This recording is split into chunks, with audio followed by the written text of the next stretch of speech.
Today we're looking at making intermodal work, turning complexity into certainty. Intermodal logistics continues to play an increasingly important role in modern supply chains. As businesses look for greater efficiency, resilience and sustainability, more freight is moving across connected networks involving road, rail, terminals, depots and ports. But while intermodal offers significant advantages, the operational reality is becoming increasingly complex. Every movement now involves more stakeholders, more systems, more operational dependencies, and more data than ever before. At the same time, customer expectations continue to rise. Customers don't buy complexity, they buy certainty. So as complexity increases behind the scenes, how do operators continue to deliver certainty? To discuss that challenge, I'm joined here today by two people who see intermodal operations from two different but highly complementary perspectives. Craig Bickley on my far left is General Manager for Maritime Transport Intermodal. He's responsible for one of the UK's largest integrated road and rail operations. And Jim Slade, to my left, is Commercial Director for Fargo Systems. We'll explore what operational certainty really means, why visibility alone is no longer enough, and how the industry is evolving to manage increasingly connected logistics networks. Craig, let's start with the operational reality. What's changed most over the last 5 years? So I'd say customer demand has really changed over the last 5 years. Goods need to move quicker, faster, and more so people want, or customers want data quicker, more data into systems. Customers are getting a little more complex as well in terms of the movements and the operational movements that we have from our business alone. We will transport from the port via rail, onward road leg afterwards as well, and then distribution fromonwards. So that could be 4 or 5 systems working together at the same time, or trying to work together, and that's where the real complexity starts to come in. Customer demand is increasing as we see, and expectations are growing with that as well. Higher service, and as I say, the data is really the big thing at the moment where people want it back. So what does that complexity look like on a typical day? On a typical day, that could be replanning the original plan. Everybody can make a good plan yesterday, right? But transport, we walk in and that plan has gone within an hour. So that can be replanning. It could be adapting to congestion at ports or rail delays or failures, or customer demands changing or requests changing throughout the day.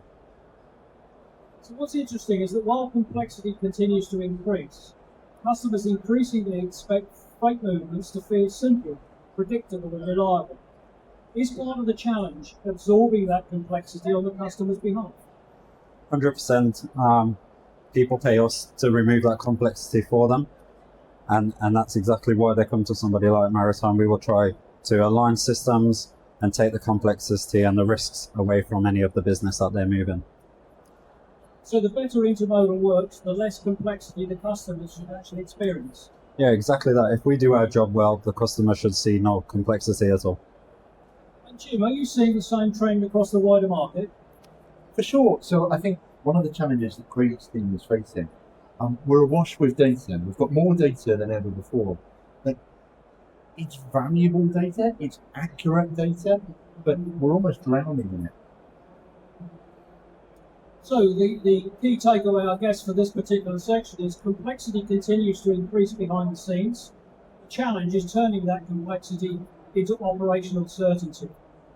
If we move on to why operational certainty matters. Craig, when customers talk about service quality today, what are they really looking for? Top services in terms of on-time arrivals, but really it goes much further behind that. As I say, data is the big draw at the moment, so it's data accuracy, whether that's from a live POD coming through the system instantly, certainty in terms of reliability, predictability, and generally just managing expectations even when risk is involved. And is certainty becoming a competitive advantage, would you say? I'd say it's 100% a competitive advantage, and something that we can rely on selling. But to do that, we need to have the right systems in place to have that certainty.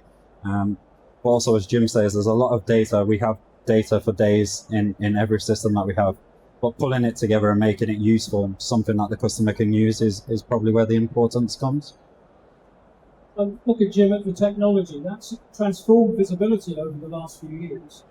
Has visibility solved the challenge, would you say? Visibility, we all demand it. We all make an Amazon delivery. We all expect to know where the parcel is going to be delivered within the space of a few minutes. We're finding that that's evolving into the container industry, the intermodal industry. But what we've got to do is harness that data, harness that knowledge that's provided visibility so far, but we're going to try and turn that into a tool for the likes of Craig and his teams.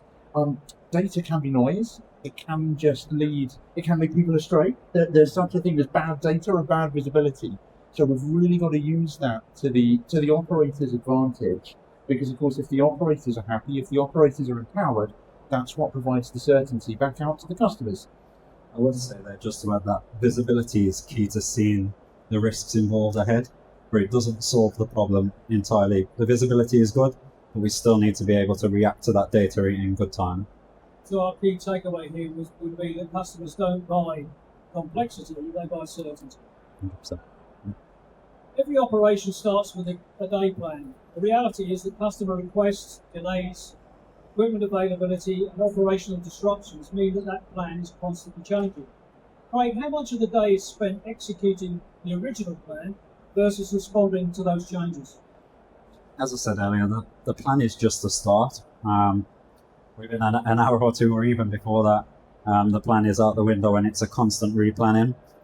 But it's not just a case of a small delay could have a significant effect down the line. So if we talk about a port delay, that may affect a rail miss, that then affects a terminal staffing issue or a delayed train, an onward delivery to a customer that then might affect their onward delivery to a store, and then the store delivery to the customer or the consumer at the end. So one small delay can change everything throughout the day. So yeah, constant replanning throughout the day, having the joined up systems to talk to each other, give the visibility so we can see those problems either in real time or try to predict in front of that, and then making a decision from that visibility that we get to make the right decision to hopefully minimize impact to customers. To offset those knock-on effects. So when disruption occurs, what are the biggest operational challenges that you see?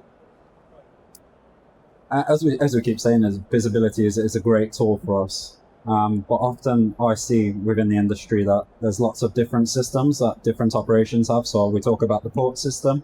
The port will have a separate system. The rail terminal may have a different system. The road transport operation may have a different system. And getting these systems to all talk together or work together independently is the difficulty that we have in making decisions. So that leads to delays in making decisions often, waiting for somebody to update their system, which is a knock-on effect to everybody else's. So yeah, there's delays across the whole system and not talking together. Jim, is that really where the challenge begins? Exactly. If we think about a modern traffic office, gone are the days where phones are ringing off the hook. But of course, those problems have been, or that challenge has been solved by the introduction of yet more and more systems.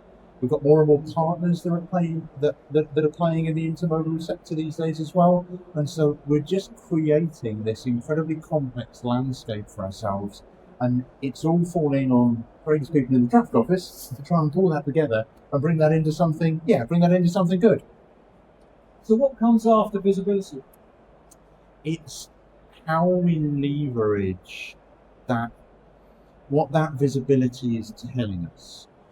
Traditionally, we think that visibility is telling us what's running late right here, right now, but we've got to swing that. We've got to change that dial and change that viewpoint so that we're actually using it to look at not just the driver's current job, but job number 2, 3, or 4. And of course, as soon as we think that we might be talking about the driver of a truck, or more importantly, we might be talking about the driver of a train, that's where the impact and the benefit of being able to plan ahead really leaps forwards. Can you give us a practical example of that? I'm going to use my train driver example again. It's very easy to say, oh, the train is running late. But in actual fact, if that's an intermodal train of 60 containers, we've got 60 port collections that have been impacted. We've got 60 terminal arrivals that are being impacted as well. And we've actually got 60 different customers that are being impacted too. And so that's where desperately needing to jump ahead and try and identify what containers are going to be negatively impacted versus those that have got a little bit more breathing space in that plan that Craig talks of.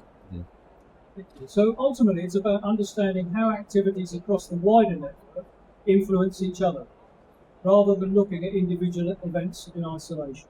Exactly that.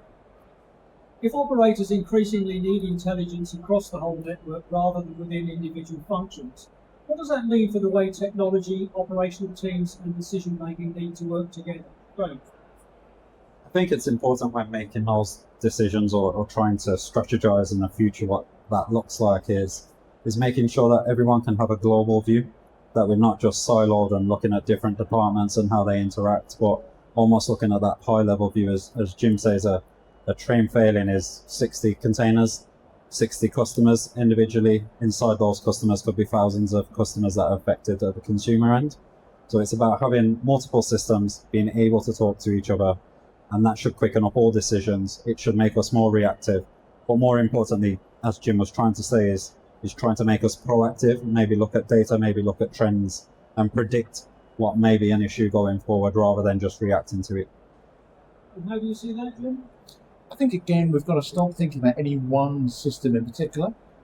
The industry itself, as the industry as an entity, has got to take that step back and just look at all of the different disparate systems and the disparate processes and look to see how it can work together to streamline everything, because I think everyone's got a part to play and everyone's got a lot to gain from the solution.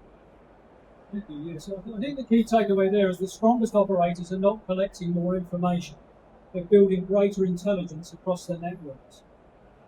So if we move on to the future of intermodal operations, Craig, where do you see the biggest operational challenges today?